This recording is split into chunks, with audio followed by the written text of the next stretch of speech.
sejarah pendirian museum ini diawali dari seorang inisiator ataupun pencetus idenya ini berasal dari seorang pastor. Beliau ini seorang misionaris dari Belanda yang sudah tinggal menetap di Indonesia dan kebetulan bertugas di Brastagi gitu ya. Dan nama beliau ini Pastor Leo Yoster dan sudah bermarga Ginting. Jadi di tahun 2010 itu Pastor Leo ini membentuk tim ya, termasuk saya waktu itu membentuk tim untuk pendirian satu pusat studi untuk budaya Karo. Jadi meninggal ini ya, hanya meninggalkan namanya tempat, mencari tempat lah gitu kan. Ini agak kesulitan karena cari tempat strategis di Brastagi ini agak kesulitan. Akhirnya ditemukan ada satu gereja ini yang sudah lama tidak dipakai. Ya, ini dulunya sebelum ini ada gedung gereja Katolik Santa Maria yang sudah tidak dipakai untuk ibadah sejak tahun 2005 karena sudah ada gereja yang baru kan di samping itu. Akhirnya di tahun 2011 kita mulai pencarian benda-benda koleksi perdana ya. Ini setelah semua kampung berdiri mencari yang ini juga. Jadi koleksi perdana kita ya masih sedikit OPB ya. Kalau saya tidak sampai itu ada nggak sampai 200, sampai 200 item dan kita temukan itu dalam kondisi agak memprihatinkan karena artefak-artefak itu ada yang posisinya ataupun tempatnya sudah nggak layak dijadikan koleksi sebenarnya dan nggak selayaknya di situ gitu. Contohnya seperti ada yang di dalam kandang babi gitu ya, ataupun ada di apa, di tempat rongsokan gitu. Kita prihatin kan. Akhirnya semester ini buat semacam sosialisasi.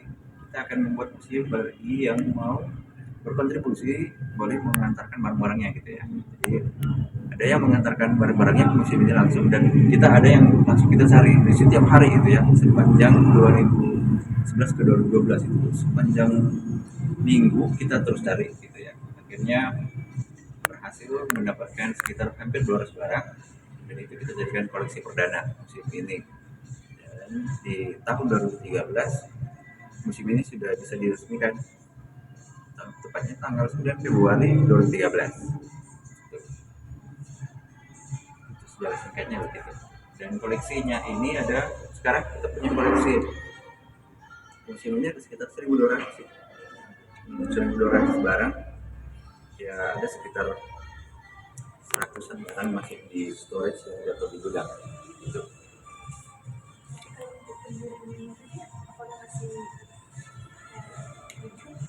Kebetulan beliau ini sudah meninggal 2 tahun yang lalu. Masih masa-masa COVID. Dia sempat kena COVID, hanya sempat sembuh. 1 bulan setelah sembuh, saturasi oksigennya nggak normal, dan bergejala lain. Sebenarnya dia ini lama bertugas di satu museum. Ubah ya pakai Samosir. Dia lama di situ bertugas.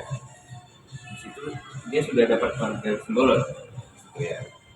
Dan Samosir. Dan tahun 1998 dia pindah ke sini ke Tanah dan otomatis dia mendapatkan marga Ginting.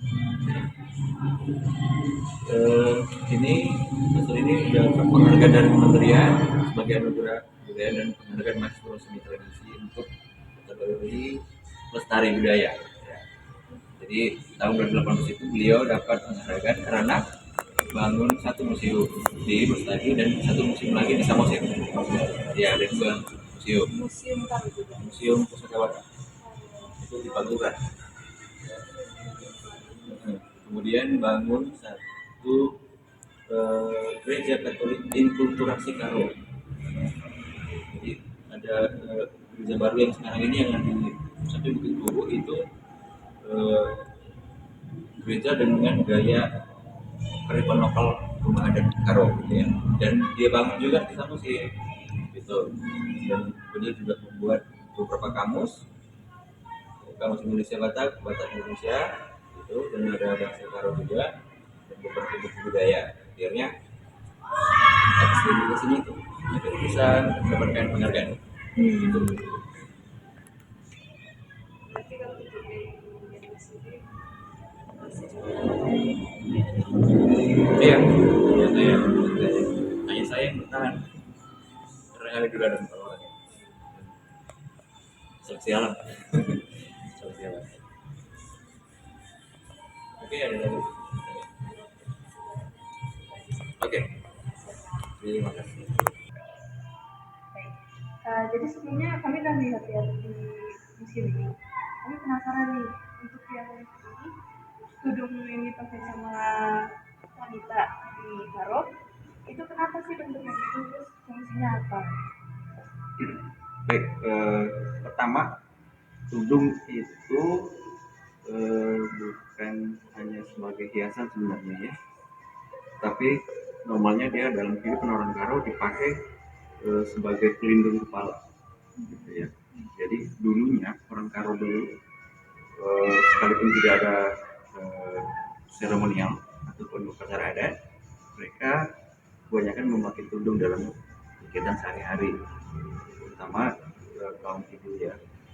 Ada juga kaum gadis atau anak-anak remaja. Ya.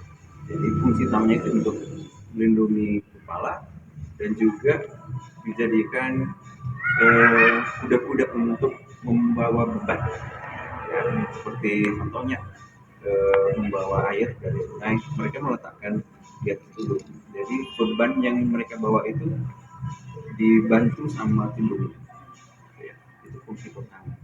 Dan kemudian untuk wujud atau bentuk dari tudung itu kenapa seperti itu, yang kita tahu itu diambil dari filosofi bentuk dari atap rumah adat ya. Jadi ada kemiripan dari sudut sudut geometri untuk atap itu baru diadaptasikan ke tudung.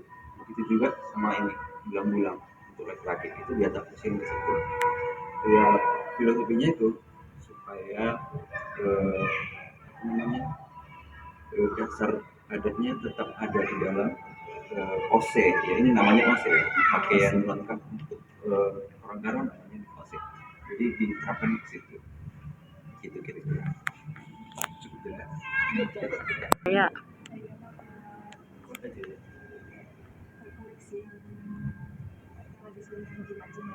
Ya. Apakah sekarang masih bisa digunakan sebagai susunan untuk tulis di penjimat? Oke. Khusus untuk ini koleksi penjimat ini kebanyakan yang kita tahu di sini ini masih aktif, semua masih aktif, artinya secara supranatural energinya masih ada gitu ya. Jadi ada orang yang bisa katakan punya indera keenam, dia bisa merasakan energi ini benar-benar gelap ataupun besar ya gitu. Sekarang saya masih bisa merasakannya gitu ya, walaupun ya sudah akrab lah dengan mereka. Jadi ini kebanyakan kalau orang Karo bilang isian tendinya ada gitu, tendinya rata-rata ada. Setiap koleksi itu mempunyai Ada rootnya di dalam ya. Bukan hanya ini sih sebenarnya, kebanyakan dari koleksi ini itu rata-rata ada, karena kita nggak tahu bagaimana masa lalu dari setiap item benda ini kan. Jadi ya kita meyakini bahwa masih adalah pendiri leluhur yang tinggal di situ, yang bisa dikatakan aktif gitu ya. Khusus untuk yang ini ya, kalau ini bagi yang paham dia masih bisa menggunakannya gitu, karena ini masih tergolong apa ya, ada yang agresif ya di sini, ada yang agresif di sebelah sini, ada di sini juga, untuk yang ini juga ya. Kalau kaliannya masih dari yang kedua untuk santet. Jadi itu untuk santet, dan itu bahan-bahannya gitu, bahan-bahannya. Kemudian yang itu untuk pelari. Yang di berbentuk madu ya? Iya, itu sarang madu. Sarang madu. Nah, sarang madu dipakai untuk pelari. Pelaris itu sekian gitu. Kemudian yang di bawah itu untuk apa ya? Aktivitas dukun lah, apa keperluan dukun. Jadi ini baju-baju dukunnya itu, dan ini tongkatnya. Ini semua masih bisa digunakan. Masih bisa. Dan kita dapatnya juga macam-macam ya. Ada yang dari orangnya langsung, ada yang dari perantara gitu. Dan mereka rata-rata bersaksi bahwa ini masih bisa mengganggu gitu. Untuk yang ini juga, ini satu keturunan yang menyerahkan ke sini, dan ini sudah ada 4 generasi atau 5 gitu ya mereka bilang. Dan ini dipakai untuk pesugihan juga. Jadi ada beberapa yang ditanam di ladang gitu ya, ada yang ditanam di rumah khusus untuk kayak dia nanti ini jadi orang yang memakai itu jadi karismatik, kemudian jadi gampang untuk mendapatkan uang gitu atau harta gitu.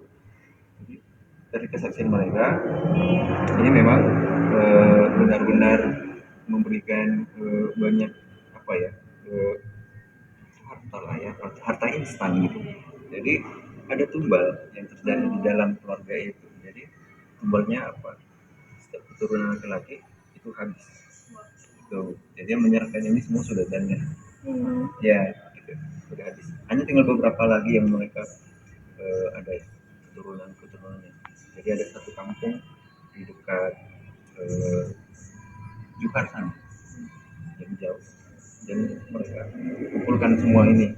Niatnya sih mereka mau bakar ya. Awalnya mau bakar, cuma kita mediasi awalnya gitu. Kita coba secara ritus agama supaya ini dilepas. Ya, jadi ini sudah proses pelepasan secara agama masing-masing. Dan ada yang berhasil, ada yang enggak. Jadi masih terikat, ada keterikatan. Ya. Dan apa dikatakan? Awalnya ini kan mereka pakai begitu senang, kemudian tumbalnya masih berjalan ya. Tumbalnya awalnya bukan manusia, ini ada anjing merah, semua merah. Ya, semua merah. Nyawa aja kakinya semua merah. Jadi sangat sulit kan ditemukan. Akhirnya nggak ditemukan lagi. Nah, kejadianlah keluarganya pelan-pelan diambil lagi. Gitu ya. Ini yang mereka biasa pakai kalau untuk buat ritual. Ini ada kain kafan ya, kalau orang bilang bis dagangan. Oke, talinya itu dipakai untuk media paju kan ya? Untuk media untuk ini apa? Membuat persembahan, oh ya, kayak gitu. Kasih kelapa muda gitu ya. Gitu. Ada lagi soal ini? Enggak ada yang lebih. Enggak. Replika misalnya mungkin bukan kita tempatkan di sini gitu. Soalnya ada yang agak eksentrik gitu. Di situ ada jam, ada juga rosario untuk orang Katolik. Dan pertanyaannya kenapa gitu jadi jimat ataupun kita pasang sini, karena ada isinya. Itu dijadikan media untuk membuat orang sakit gitu. Jadi kebanyakan ini negatif semua. Kan banyak ragam jenis pisang. Coba boleh deh menjelaskan mengenai pisang. Oke. Untuk yang ini di fitur yang sebelah ini pisau-pisau yang ada di terdapat di Pulau Sumatera ya. Dari Aceh sampai Pung. Ini dari Kamoke, dari Kapak, pedang pisau kalasan gitu ya. Ada yang dari Jambi juga. Ini sampai sini. Ada yang dari Nias ini. Dari Nias. Ini juga dari sini. Ini ada dari Aceh, Kalimantan gitu ya. Banyak kan dari Pulau Sumatera semua. Hanya kenapa kita belum taruh caption atau apa? Karena kita mau mengganti caption yang lama supaya lebih akurat. gitu ya. Nah, kalau yang ini khusus dari orang kalau pisau-pisau seperti itu boleh ada itu pisau khasnya orang Garut. Nah ini sebenarnya bukan senjata ya, ini bukan senjata. Jadi ini pisau ataupun apa ya, pisau yang dipakai sebagai hiasan, ya, kemudian jadi simbol dan juga media upacara. Jadi ini nggak pernah dipakai untuk berperang. Beda, beda sama ini pisau raja, pisau pergunting. Nah, pisau pergunting ini dia sama seperti itu, bukan untuk senjata tapi dipakai untuk ritual memotong rambut anak kecil. Jadi apa namanya, untuk media ini menggunting rambut anak, ada anak kecil yang belum dikasih nama, jadi ada upacara pemberian nama ya. Kayak SOS. Ya apa? Kalau dapat coba SOS. Iya, kalau sini namanya jarang sih, masih jarang ya namanya. Pergunting lah gitu. Jadi rambut anak-anak yang mau dikasih namanya itu nanti dipotong pagi ini, karena kan belum ada gunting kan. Jadi ada pisau inilah dipakai. Dipotong. Kalau dia laki-laki itu yang memotong rambutnya adalah pihak saudara dari mamanya ataupun kali bulu ataupun pamannya gitu ya. Kalau dia perempuan itu yang memotong ataupun yang merekomendasikan nama gitu ya, itu dari bibinya ataupun saudari dari bapak gitu. Jadi ada paken atau alurnya, dia nggak sembarangan dia. Jadi orang tua dulu dia nggak sembarangan mengasih nama anaknya gitu. Ada hak ini apa, ada hak saudara dari mamanya, ada hak dari saudari dari bapaknya gitu. Jadi itulah keterikatan adat ya. Kalau sekarang kan sudah lain gitu. Oke, ini agak berbeda. Yang ini ada yang dipakai untuk berperang, ada hanya ke apa namanya, perang di Karo dulu masih tergolong jarang ya, jarang, walaupun ada gitu. Tapi kebanyakan ini dipakai, misalnya ini pisau dengga kayak ini dipakai sama orang-orang remaja ataupun yang sudah cukup umur, dia memakai ini untuk berlacak ataupun merantau gitu. Jadi bekal dia di perjalanan gitu kan. Ada juga ini pisau jering, ini paling sering dipakai sama orang Karo, khususnya kalau ini apa, merabi atau membuka hutan menjadi ladang. Ini bisa pakai sehari-hari. Kalau yang ini, yang kecil-kecil ini yang biasa di dapur, kawin, memotong bawang. Oke, ada lagi. Kami baca ini ulu balang ini untuk memanggil hujan ya. Bisa. Coba dijelaskan Bang maksudnya. Oke, jadi ulu balang ini dia sebenarnya ini dijadikan semacam protektif satu kampung ya. Jadi posisinya ada persis di gerbang kampung. Kalau dulu kan ada perkampungan Karo seperti itu, dia pasti ada gerbangnya. Dan di depan gerbang itu nanti ada si ulu balang ini gitu ya. Dan dia fungsinya itu, dia untuk menjaga kampung dari musuh ataupun dari kekuatan gaib ya. Dan kalau kemarau dia difungsikan sebagai pemanggil hujan. Jadi dikasih perasan biru-biru, dan kalau orang Karo bilang adumnya gitu ya, atau ada bahan-bahan lain, nanti ini akan disiram begini dan dilantunkan ini doa-doanya orang-orang suku mana dulu, katanya akan turun hujan gitu. Khusus ini sebenarnya replika ya. Kalau aslinya dia seperti ini fotonya, dan itu sangat mustahil untuk dipindahkan. Yang aslinya di mana?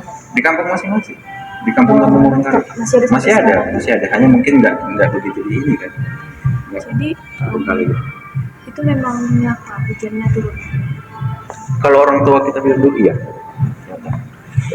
Apalagi di musim kemarau itu kan, kalau dulu ya paling interval Februari sampai Juli.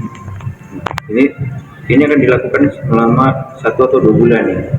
Di ya, dia nanti ada ritualnya, satu rangkaian, dia namanya Ardora-Dogal, termasuk juga itu topeng gundal-gundalan juga ditari-tarikan gitu. Dan nanti eh, satu kampung itu nanti akan membendung sungai, ditahan sungai itu, ditutup gitu. Kemudian airnya akan disiram-siram ya kan, ke semua tempat lah, rumah semua harus disiram. Jadi orang yang mau lewat pun disiram, yang bukan orang kampung pun disiram.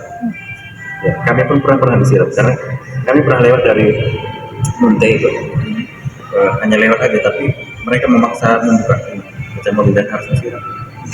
Itu ritualnya. Ya gimana ya, efektif dibilang sih sebenarnya. Secara ini dia kan gitu. Kalau beberapa daerah gitu ya melakukan kegiatan itu, ini kan terjadi penguapan gitu. Disiram-siram gitu kan, pasti akan ada formasi dari awan itu terbentuk gitu, dan pasti mungkin bisa hujan gitu. Apalagi banyak yang menaruh garam di media ember ataupun puding seperti itu, ditaruh garam kemudian siram-siram. Tanya sih berhasil. Ada lagi? Mungkin itu aja pertanyaan. Oke, Terima kasih banyak. oke, sudah mulai lah.